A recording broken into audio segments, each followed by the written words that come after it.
Meet Hawke, the champion of Kirkwall. Though I don't use that title much anymore. Hawke, the Inquisitor.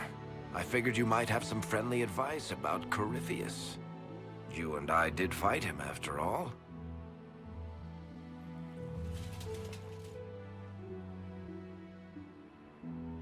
Impressive view. Reminds me of my home in Kirkwall. I had a balcony that overlooked the whole city. I loved it at first. But after a while, all I could see were the people out there depending on me. You're lucky it was just a single city. I've got half of Thedas. You're doing everything you can to protect them. Does it ever get any easier? I'll let you know. I don't envy you, Inquisitor. But I may be able to help you. Varric said that you fought Corypheus before.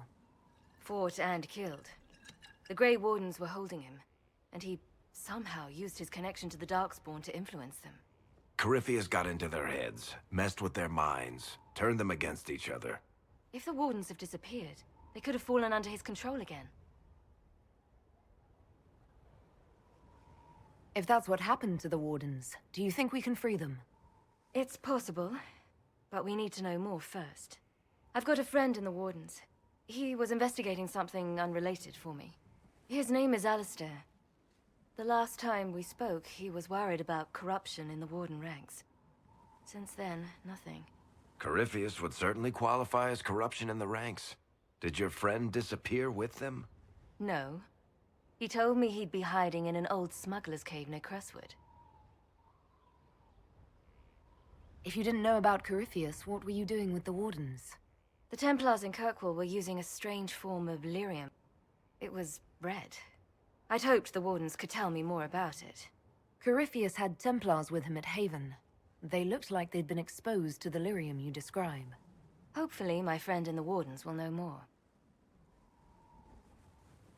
I appreciate the help. I'm doing this as much for myself as for you. Corypheus is my responsibility. I thought I'd killed him before. This time I'll make sure of it. Inquisitor. You said you thought you killed Corypheus. The Grey Wardens had him imprisoned. They used my father's blood in a ritual to seal Corypheus inside. But he could still reach out and influence the Warden's thoughts. He sent them after me.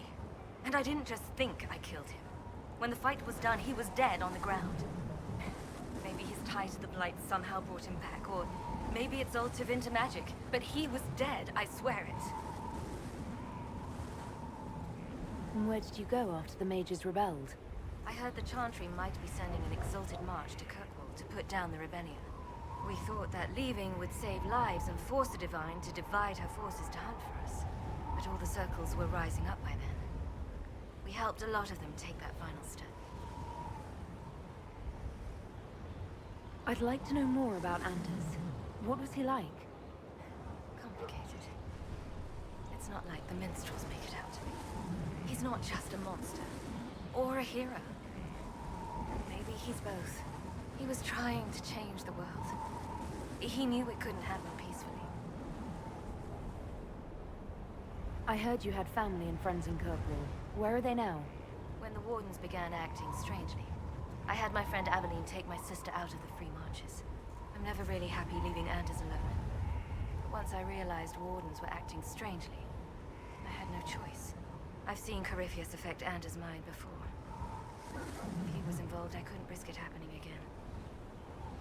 I assume Varric's been feeding you information about the Inquisition. What did he say about me? Only good things, I promise. I was a little surprised, actually. Varric isn't one for religion in general, but he thinks highly of the Inquisition.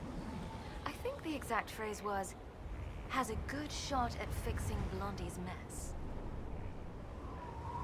We'll talk later. I'll meet you at Crestwood.